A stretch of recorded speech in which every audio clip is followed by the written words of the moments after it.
California Governor Gavin Newsom made a push to Latino voters in the final weeks of the recall election campaign.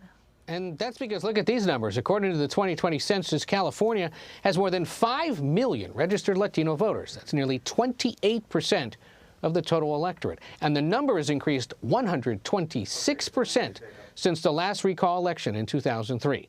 Let's bring in Sonja Diaz. She's a civil rights attorney, policy advisor, and the founding director of UCLA's Latino Policy and Politics Initiative. On a night like this, Sonja, it's good to talk to someone like you. With Latinos being such a big part of California's voting population, how in the last few weeks, last few months, have you seen candidates try to secure their votes for or against the recall? We've seen a lot of late-term investment and mobilization for Latinos, namely by one party, and that was the Democratic Party. I think that this election changed in two respects. First was the emergence of the Delta variant all throughout California, particularly Southern California, where a lot of the population of the state resides, including youthful, diverse electorates. The second thing that's occurred is the emergence of Larry Elder. And so both of those things have transformed messages and implicated some more ground gains in in-person mobilization, which is the best type of outreach to ensure someone actually casts a ballot.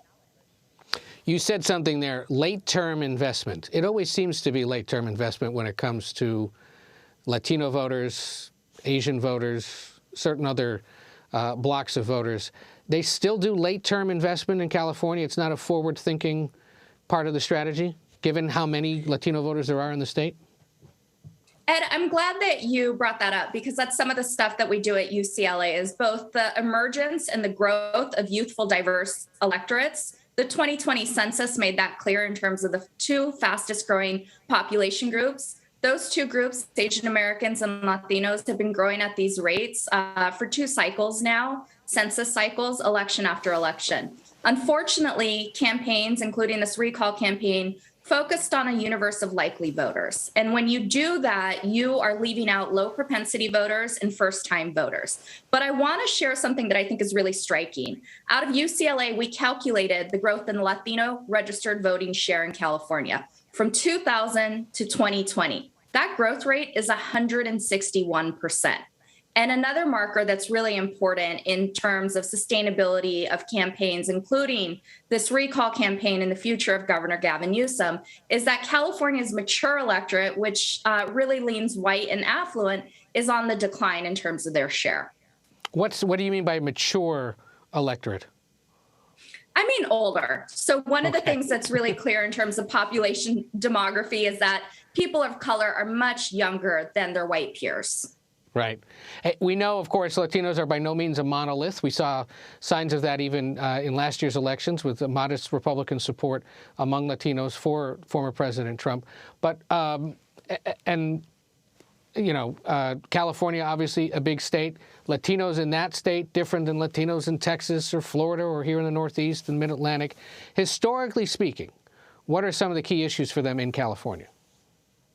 Well, historically speaking, it's some of the same issues we see in other states, which are jobs, good quality healthcare, overcoming COVID-19.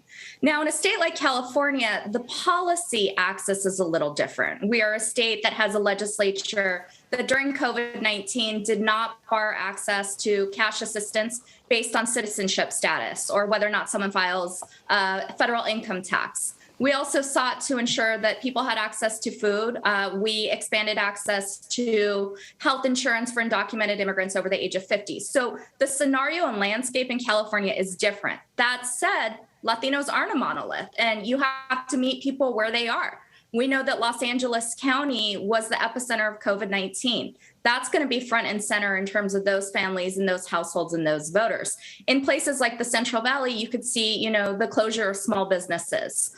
In other places throughout the state, it's issues of housing insecurity. So ultimately, it's incumbent on campaigns and parties, and particularly this side, both the California Democratic Party and the Republican Party, to meet Latino voters where they are and actually have the nuanced messaging that is geographically tailored.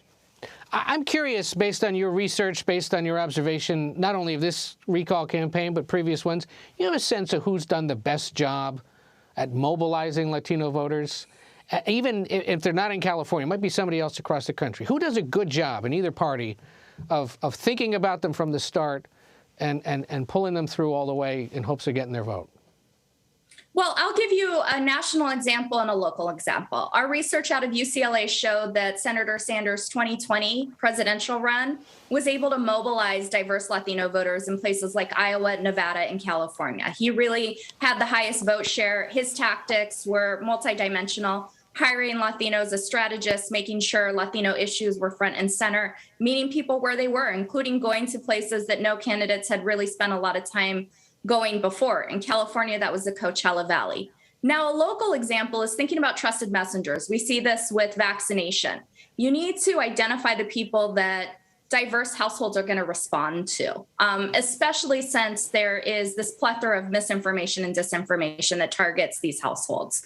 Here, doctors, whether it's medical staff, including nurses and people that work at community clinics, we found are able to really mobilize these households, not only to think about their health as a really important civic engagement tactic, but to take that to casting a ballot. And so to that end, we studied community clinics in Los Angeles, San Diego, and Oakland who did the outreach to low propensity voters, mostly Latinos and some Asian Americans, and it worked. Well, we really appreciate you, Sonja, spending some time with us tonight ahead of this recall. Sonja Diaz is with UCLA's Latino Policy and Politics Initiative, an important center doing important research on the nation's largest, increasingly the nation's largest, most influential voting bloc. We appreciate you taking some time tonight. Thank you so much. All righty.